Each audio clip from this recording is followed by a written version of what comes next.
सभी पत्रकार बंधुओं को मेरा नमस्कार। आज उत्तर प्रदेश हाई कोर्ट की इलाहाबाद बेंच का एक फैसला आया है और उस फैसले में उत्तर प्रदेश सरकार के असली चेहरे को बेनकाब करने का काम किया है। आदित्यनाथ सरकार के असली चेहरे को बेनकाब करने का काम किया है और हाई कोर्ट का फैसला यह साबित करता है कि हिंदुस्तान में सबसे ज्यादा अगर कानून का कोई दुरुपयोग कर रहा है तो उस व्यक्ति का नाम है आदित्यनाथ और उन्होंने 96 ऐसे केसेस जिन पर एनएसए लगाए गए थे, हाई कोर्ट ने उसको खारिज कर दिया, सिरे से खारिज कर दिया। यानी 96 ऐसे लोगों को जिनको आप राष्ट्रीय सुरक्षा कानून के तहत उन पे मुकदमे आपने लगाए, उनको राष्ट्र का, देश का द्रोही बताया, उनको जेलों में रखकर सड़ाया। 80% से ज्यादा एनएसए के केसेस को उत्तर प्रदेश के हाई कोर्ट ने खारिज कर दिया। और उत्तर प्रदेश का गृह मंत्री कौन है? उत्तर प्रदेश के गृह मंत्री हैं उत्तर प्रदेश के मुख्यमंत्री योगी आदित्यनाथ जी। तो आदित्यनाथ जी, मैं आपसे कहना चाहता हूं कि अगर आप में जरा सी भी नैतिकता है तो अब आपको अपने पद पर बने रहने का अधिकार नहीं है। आपको अपने पद से इस्तीफा दे देना चाहिए। जिस प्रदेश के मुख्यमंत्री, जिसके पास गृह मंत्रालय है, 80% मुकदमा फर्जी लिखता है, 80% एनएसए के मुकदमे फर्जी माने जाते हैं। और ये मैं नहीं कह रहा हूं, उत्तर प्रदेश का हाईकोर्ट कह रहा है कि 80% एनएसए का मुकदमा फर्जी था, उसको वापस ले लिया गया। अब उत्तर प्रदेश के मुख्यमंत्री और गृह मंत्री को जरा सी भी नैतिकता हो तो अपने पद पर रहने का अधिकार नहीं है। मेरे ऊपर भी 14 धाराएं लगाई गई, एक जैसी एफआईआर कई जगहों पर, देशद्रोह लगाया गया। और इसलिए मैं अपने अनुभव के आधार पर कह सकता हूं, मेरा पार्टी का कार्यालय बंद कराया गया, कितने तरीके से उत्पीड़न किया गया। आज भी हमारे कार्यकर्ताओं पर तमाम फर्जी मुकदमे लिखे गए हैं। मैं अपने अनुभव के आधार पर कह सकता हूं कि कानून का, सत्ता का जितना अधिकतम दुरुपयोग योगी आदित्यनाथ की सरकार में हो रहा है, जितना अधिकतम दुरुपयोग उत्तर प्रदेश के मुख्यमंत्री और भारतीय जनता पार्टी के नेता कर रहे हैं, मुझे नहीं लगता हिंदुस्तान के किसी कोने में इतना दुरुपयोग होता होगा। 80% एनएसए फर्जी। आपने किसी के ऊपर राष्ट्रीय सुरक्षा का कानून लगा दिया, नेशनल सिक्योरिटी एक्ट लगा दिया, उसको जेल में सड़ा दिया और अब कोर्ट कह रहा है कि नहीं नहीं, ये सारे मुकदमे फर्जी हैं। ये हालत है, ये असली चेहरा है उत्तर प्रदेश सरकार का, नंबर 1। दूसरी बात, मैंने एक शब्द यूज किया था इस सरकार के बारे में, शमशान में दलाली। मैंने कहा था कि कोरोना के काल में, कोरोना की महामारी में जब पूरी दुनिया कोरोना से लड़ रही थी, उत्तर प्रदेश की आदित्यनाथ की सरकार भ्रष्टाचार और घोटाले कर रही थी। पीपीई किट का घोटाला, ऑक्सीमीटर का घोटाला, थर्मोमीटर का घोटाला, हेमाटोलॉजी एनालाइजर की खरीद में घोटाला, घोटाले पे घोटाला, खाने में घोटाला, टेंट में घोटाला, रुकने में घोटाला, जाने में घोटाला, बस के ट्रांसपोर्टेशन में घोटाला, घोटाले पे घोटाला। और मैंने कहा था कि शमशान में दलाली खाई गई उत्तर प्रदेश में। एक नाटक नौटंकी की गई उस समय, एसआईटी बनाई गई, वो सारे प्रमाण हमने सामने रखा,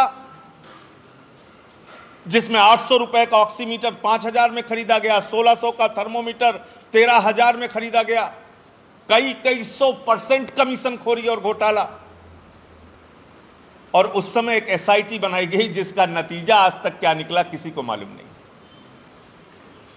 व्यापारी इंद्रकांत त्रिपाठी की हत्या होती है, एसआईटी बनती है, क्या हुआ पता नहीं, एसपी फरार है। हम लोग अब तक सुनते आए डाकू फरार, माफिया फरार, चोर फरार, डकैत फरार, उत्तर प्रदेश में एसपी फरार, दरोगा फरार, सिपाही फरार। हमने उत्तर प्रदेश में एसआईटी को देखा कि किस तरह से आदित्यनाथ जी ने उसको अपना सुरक्षा कवच बना लिया। किसी मामले में फंसते हो, एसआईटी बनाओ, लोग तो अपने आप भूल जाएंगे। लेकिन आज उसी कोरोना से जुड़ा हुआ एक और घोटाला और सच सामने आया है, जिसका जवाब उत्तर प्रदेश के मुख्यमंत्री को देना चाहिए। हरियाणा की एक कंपनी कह रही है, हमने 9 करोड़ 63 लाख रुपए का मास्क और पीपीई किट उत्तर प्रदेश सरकार को सप्लाई किया। कितने का? 9 करोड़ 63 लाख का। विभाग कह रहा है, जो मेडिकल इक्विपमेंट्स को मंगाता है, वो विभाग कह रहा है हमने तो ऐसा कोई ऑर्डर दिया ही नहीं। तो क्या कोई कंपनी उत्तर प्रदेश सरकार के साथ मिलकर फर्जीवाड़ा कर रही है, फर्जी बिल तैयार कर रही है, 9 करोड़ 63 लाख रुपए का फर्जी क्लेम कर रही है, और इस बात की किसी को जानकारी नहीं? पेमेंट हुआ कि नहीं हुआ, वो क्लेम सही है कि नहीं है, इस पर एक जांच होनी चाहिए। लेकिन एसआईटी की तरह मजाकिया जांच नहीं, जिसमें कोई सार्थक तथ्य और सत्य सामने आ सके, ऐसी जांच 24 घंटे 48 घंटे, 2 दिन 3 दिन में यह जांच पता चल जाएगी कि 9 करोड़ 63 लाख रुपए का मास्क और पीपीई किट उस कंपनी से मंगाया गया या नहीं मंगाया गया, और अगर मंगाया गया और पेमेंट हो गया तो कितने % कमीशन खाया। अगर माल आया ही नहीं और पेमेंट हो गया तो 100% भ्रष्टाचार और घोटाला हुआ, या फिर आगे का सच क्या है। पूरी जांच होकर 2-3 दिन के अंदर यह सामने आना चाहिए। घोटाले और भ्रष्टाचार तो इस सरकार के अंग अंग में शामिल हो गया है। जल जीवन मिशन, बुंदेलखंड के इलाके में हर घर हर नल, घर घर नल नल एक योजना है, हर घर में हर नल की, जल जीवन मिशन। उसमें भ्रष्टाचार का खुलासा मैंने किया था, और अभी कुछ टीवी चैनल ने कार्यक्रम किया कि किस प्रकार से वहां आज भी ऐसे लोकगीत चलते हैं कि पति मर जाए लेकिन घघरी न टूटे। 8-8 किलोमीटर से महिलाएं बुंदेलखंड के इलाके में पानी भरने के लिए आती हैं। वो कष्ट, वो पीड़ा, और ऊपर से भ्रष्टाचार उनके दर्द को दूर करने के बजाय। तो ये कई बिंदु थे जो आपके साथ चर्चा करना आवश्यक था।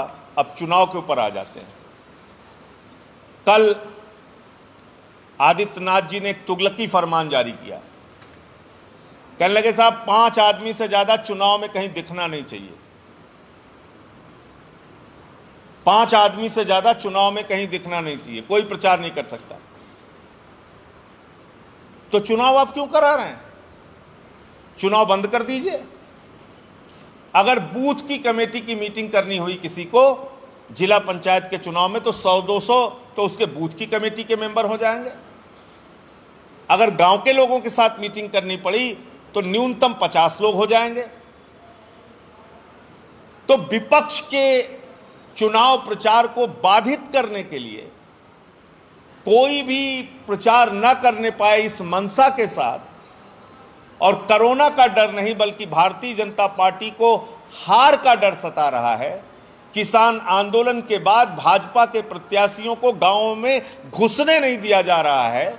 पश्चिमी उत्तर प्रदेश में उनको दौड़ाया जा रहा है, मारा जा रहा है, पीटा जा रहा है। इस डर से ये जबरन कानून बनाया गया है, ये जबरन आदेश जारी किया गया है, तुगलकी फरमान जारी किया गया है कि 5 आदमी से ज्यादा प्रचार नहीं किया जा सकता। मैंने समय मांगा है राज्य निर्वाचन आयोग के अधिकारियों से, और उनसे मिलकर मैं पूछना चाहता हूं, क्या बंगाल में कोरोना नहीं? क्या तमिलनाडु में कोरोना नहीं है? क्या केरल में कोरोना नहीं है? जहां पर खुद आदित्यनाथ जी जाकर केरल में सभाएं करते हैं, तमिलनाडु में सभाएं करते हैं, बंगाल में सभाएं करते हैं।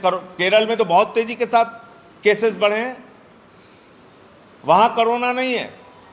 लेकिन उत्तर प्रदेश के जिला पंचायत के चुनाव में जहां भाजपा के प्रत्याशियों को दौड़ा दौड़ा के पीटा जा रहा है, वहां उनको गांव में घुसने नहीं दिया जा रहा। इस डर के कारण उन्होंने ये नियम लागू किया कि 5 से ज्यादा लोग इकट्ठा नहीं हो सकते।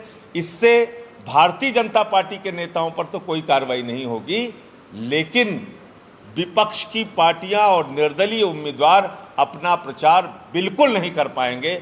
ये उनके सामने एक बड़ी समस्या इस आदेश के बाद खड़ी हो गई। आज तीसरे और चौथे चरण की, कुछ दूसरे चरण की 448 सीटों के नाम हम लोग फिर से जारी कर रहे हैं। और इन 448 लोगों में 2 मौजूदा बीडीसी हैं, 14 मौजूदा प्रधान हैं, 29 जिला पंचायत के सदस्य हैं, 1 इसमें डॉक्टर हैं, 6 इसमें पूर्व बीडीसी हैं, 7 पूर्व प्रधान हैं, 1 पूर्व जिला पंचायत के सदस्य हैं, 16 पूर्व जिला पंचायत के प्रत्याशी हैं, 49 किसानी बैकग्राउंड से हैं, 25 महिलाएं हैं, हाउसवाइफ हैं, 2 अधिवक्ता हैं और 86 लोग अलग अलग कैटेगरी के हैं, 30 इसमें सोशल वर्कर हैं। ऐसे ऐसे करके लगभग 448 कैंडिडेट्स की सूची आज हम लोगों ने जारी की है दूसरे और तीसरे चरण के चुनाव की, जो अभी कल जिसका नामांकन समाप्त होगा दूसरे चरण का, और तीसरा और चौथा चरण अभी बाकी है। तो दूसरे और तीसरे चरण के 448 नाम हम लोगों ने जारी किए। मुझे पूरी उम्मीद है कि राज्य निर्वाचन आयोग जो पहले भी ऐसे फैसले कर चुका है जो किसी को समझ में नहीं आ रहा है। आपने सिंबल देने के बाद मात्र 5 दिन का समय दिया प्रचार के लिए। 11 को सिंबल मिलेगा, 12 से आदमी उस सिंबल को लेके गलियों मोहल्लों में निकलेगा और 17 को प्रचार खत्म हो जाएगा। 5 दिन में एक जिला पंचायत का कैंडिडेट, और जब आपने ये शर्त ऊपर से लगा दी कि 5 से ज़्यादा व्यक्ति कहीं निकल नहीं सकता, तो कैसे वो अपना प्रचार करेगा, कैसे वो अपना चुनाव लड़ेगा। इससे बेहतर है कि आप चुनाव क्यों करा रहे हैं। आपने इस चुनाव को मजाक बना दिया है। इसलिए मैंने राज्य निर्वाचन आयोग से समय मांगा है। वो जैसे ही मुलाकात का समय मिलेगा मैं सारे विषय उनके सामने रखूंगा। हमारे साथ जिला पंचायत चुनाव के उत्तर प्रदेश के प्रभारी और दिल्ली सरकार के कैबिनेट मंत्री राजेंद्र पाल गौतम जी हैं। मैं उनसे चाहूँगा कि वो अपने विचार आप लोगों के सामने रखें। नमस्कार सभी को। सबसे पहले तो जो 448 उम्मीदवारों का आज नामों की घोषणा हुई है, मैं उन सबको शुभकामनाएं देता हूं। आप बहुत लकी हैं कि आम आदमी पार्टी के समर्थन से आपको चुनाव लड़ने का मौका मिल रहा है। हम लोग राजनीति करने नहीं, राजनीति बदलने आए थे और हमने दिल्ली में राजनीति को बदला है। अब उत्तर प्रदेश में राजनीति बदलने का समय आ गया है। आप सब जानते हैं कि उत्तर प्रदेश को योगी जी ने जंगल राज में परिवर्तित कर दिया है। यहाँ के एजुकेशन का स्तर इतना ज़्यादा गिर चुका है कि सरकारी स्कूल से पढ़ के बच्चों को कामयाब होना संभव नहीं है। लोगों को अच्छा इलाज उपलब्ध नहीं है। जब स्थिति बिगड़ती है तो डॉक्टर कहते हैं कि दिल्ली के किसी हॉस्पिटल में ले जाइए। तो ऐसा उत्तर प्रदेश का शासन होगा ये कल्पना किसी ने नहीं की थी। जहाँ कोई सुरक्षित नहीं है, ना यहाँ महिलाएं सुरक्षित हो, ना दलित सुरक्षित है। यहाँ तो पुलिस वाले भी सुरक्षित नहीं है, उन पर भी हमले हो जाते हैं। तो मैं समझता हूँ ये मौका आपको मिला है कि जो गुजरात का मॉडल आया था, जिसमें देश के संसाधनों को लगातार बेचने का सिलसिला जारी है, देश की सारी जानी मानी कंपनियों को बेचने का काम जारी है, ऐसे में आज देश को बचाने की जिम्मेदारी आम आदमी पार्टी के कंधों पर है, हमारे कार्यकर्ताओं के कंधों पर है।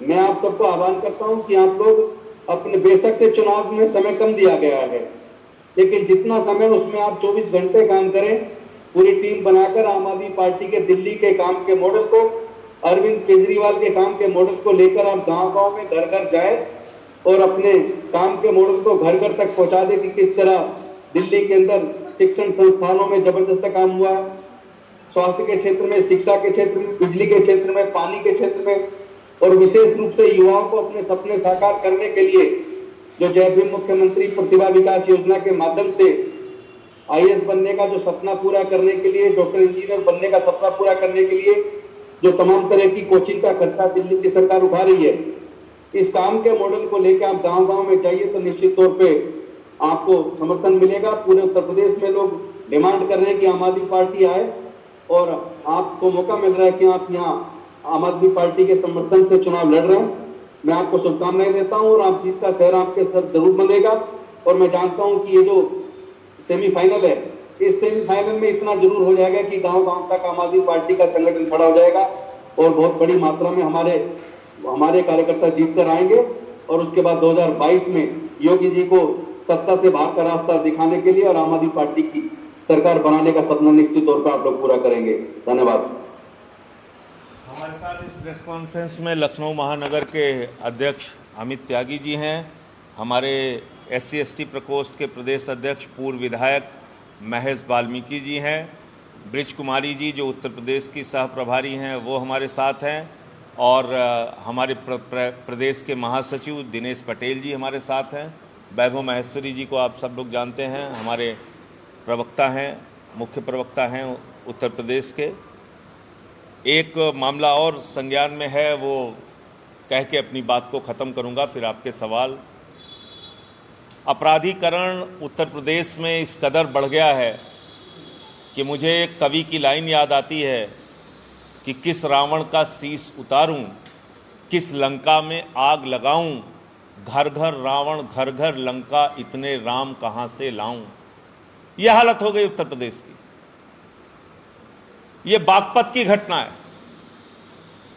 मांग में सिंदूर भर के एक युवती के साथ गैंगरेप किया गया, उसकी हत्या कर दी गई। ये राम की नगरी अयोध्या की घटना है। 4 साल की एक बच्ची, 4 साल की एक बच्ची, उसके साथ दरिंदगी की गई, दुष्कर्म किया गया। ये बाराबंकी की एक घटना है। युवती को काट कर रेलवे ट्रैक के ऊपर फेंक दिया गया और इसमें भी रेप की आशंका है। मैं पूछना चाहता हूं आदित्यनाथ जी, क्या आपके राज्य में मां बाप बेटियां पैदा करना बंद कर दें? क्या आपके राज्य में बेटियां पैदा होते ही मां बाप उनका गला दबा के उनको मार दें? उनको जीने का हक नहीं है? उत्तर प्रदेश में आप मीडिया के मित्रों से मेरा हाथ जोड़कर निवेदन है, आप पिछले 1-1.5 साल का खाली आंकड़ा निकालिएगा, ऐसी बच्चियां जिनको जो छेड़खानी का शिकार हुई, रेप का शिकार हुई, न्याय नहीं मिला तो आत्महत्या कर लिया उन्होंने। ऐसे मामले जरा अध्ययन कीजिएगा, निकालिएगा। यानी इस सरकार से पूरी तरीके से माताओं बहनों का विश्वास हट गया है और मुख्यमंत्री जी ऊपर से चिढ़ाते हैं, नारी शक्ति मिशन के बड़े बड़े होर्डिंग पोस्टर लगाते हैं, चिढ़ा रहे हैं उनको। तो ये बहुत दुखदाई बात है कि आए दिन उत्तर प्रदेश के अखबार बेटियों के बलात्कार की घटनाओं से भरे पड़े हुए हैं।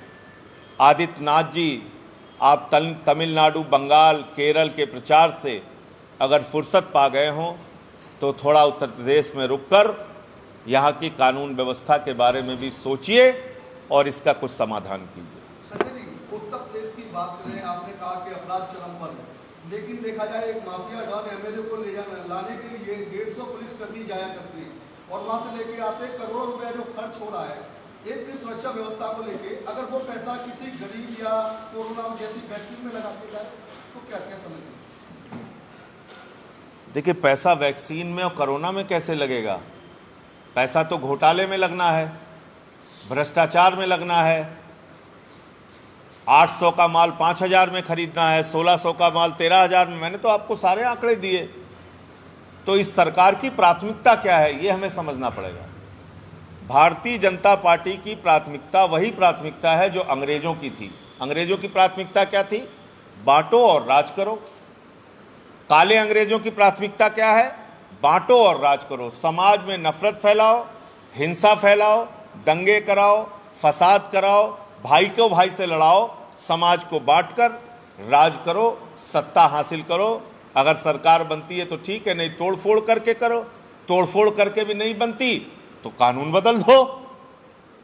चुने हुए मुख्यमंत्री के ऊपर एलजी बिठा दो, चुने हुए मुख्यमंत्री के ऊपर राज्यपाल बिठा दो, कुछ भी कर दो। तो ये इनकी प्राथमिकता है।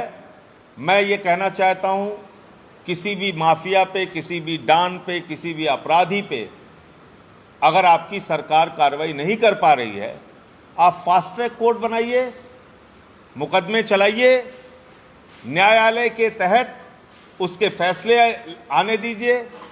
संजय सिंह पे तो चार्जशीट दाखिल हो गई, उसमें तो आप विलंब नहीं करते। एमपी एमएलए के लिए फास्ट ट्रैक कोर्ट बनी है, उस पर आप मुकदमे चलाइए ना, जल्दी तय कीजिए क्या दूध का दूध पानी का पानी होना चाहिए। तो इसलिए मेरा ये कहना है कि आप अपने हर एक इवेंट, हर एक कार्रवाई को, हर एक घटना को इवेंट बनाने के बजाय वास्तव में न्याय की मंशा के साथ कोई कार्रवाई कीजिए। ये मेरे ख्याल से एक सरकार के लिए ज़्यादा उचित कदम होगा। Thank you.